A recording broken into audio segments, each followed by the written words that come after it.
ദൈവിക വാഗ്ദത്തങ്ങൾ ഒരുപാട് കേട്ട വ്യക്തിയാണോ നിങ്ങൾ? എന്നാൽ എന്തുകൊണ്ടാണ് നിങ്ങളുടെ ജീവിതത്തിൽ വാഗ്ദത്തങ്ങൾ നേടിയെടുക്കാൻ കഴിയാതെ പോകുന്നത്?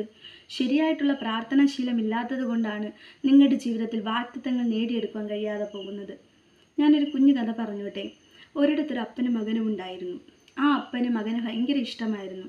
എന്നും രാവിലെ എഴുന്നേൽക്കുമ്പോൾ ആ മകൻ അപ്പനോട് സംസാരിക്കും, കളിക്കും, ചിരിക്കും. ഒരു കൂട്ടുകാരെന്നതുപോലെ തൻ്റെ ആവശ്യങ്ങൾ അങ്ങോട്ട് പറയുകയും ആ അപ്പൻ അത് സാധിച്ചു കൊടുക്കുകയും ചെയ്യും.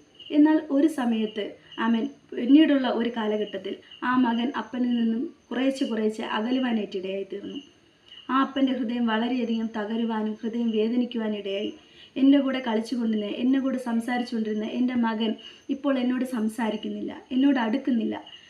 ഒരുപാട് ആ അപ്പൻ്റെ ഹൃദയം വേദനിക്കുവാനായിട്ടിടയായി തീർന്നു. എന്നാൽ ആ മകൻ മറ്റു രീതികളിൽ ചിന്തിച്ച് കൂട്ടുകാരോടൊപ്പം ചിലവഴിച്ച് തൻ്റെ ആവശ്യങ്ങളും തൻ്റെ സംസാരങ്ങളെല്ലാം അവരോടുകൂടെയായി. എന്നാൽ അപ്പനൊരു ആത്മവിശ്വാസമുണ്ടായിരുന്നു. എൻ്റെ മകൻ എന്നായാലും എൻ്റെ അടുക്കൽ വരും, അവൻ തൻ്റെ ആവശ്യങ്ങൾ എന്നോട് പങ്കുവയ്ക്കും, ഞാൻ അവനെ വാരിപ്പുണരും, അവനെ സ്നേഹിക്കും എന്ന് ആ അപ്പൻ അറിയാമായിരുന്നു. ഇതുപോലെയാണ് പ്രിയരെ ദൈവം, യേശു കർത്താവ് നമ്മെ സ്നേഹിക്കുന്നത്.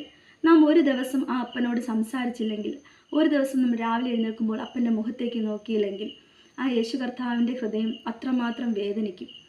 നമ്മുടെ ജീവിതത്തിൽ വാഗ്ദത്തങ്ങൾ, നന്മകൾ ഇതൊക്കെയും തടസ്സപ്പെട്ടു പോകുന്നത്, ഇതൊന്നും പ്രാപിക്കാൻ കഴിയാതെ പോകുന്നത്, ദൈവിക വാഗ്ദത്തങ്ങളിലേക്ക് എത്തപ്പെടാൻ സാധിക്കാതെ പോകുന്നത് ദൈവവുമായുള്ള ആ സ്നേഹബന്ധം നമ്മുടെ ജീവിതത്തിൽ കുറയുമ്പോഴാണ്. ശരിയായിട്ടുള്ള പ്രാർത്ഥനാശീലം നമ്മുടെ ജീവിതത്തിൽ ഇല്ലാതെയാകുമ്പോഴാണ്, കർത്താവുമായിട്ടുള്ള ബന്ധം ഇല്ലാതെയാകുമ്പോഴാണ് ദൈവിക പദ്ധതികളിലും ദൈവിക വാഗ്ദത്തങ്ങളിലും എത്തിച്ചേരുവാൻ കഴിയാതെ പോകുന്നത്. യേശുവുമായ സ്നേഹബന്ധത്തിലേക്ക് അടുത്തു വരിക, പ്രാർത്ഥിക്കുക, പ്രാർത്ഥനാശീലം മുന്നോട്ട് കൊണ്ടുപോകുക. ദൈവം നിങ്ങളെ മാനിക്കും. ആ വാഗ്ദത്തങ്ങളിൽ ദൈവം വെച്ചിരിക്കുന്ന ആ ഉയരങ്ങളിലേക്ക് നിങ്ങളെ ദൈവം എത്തിക്കുമാറാകട്ടെ.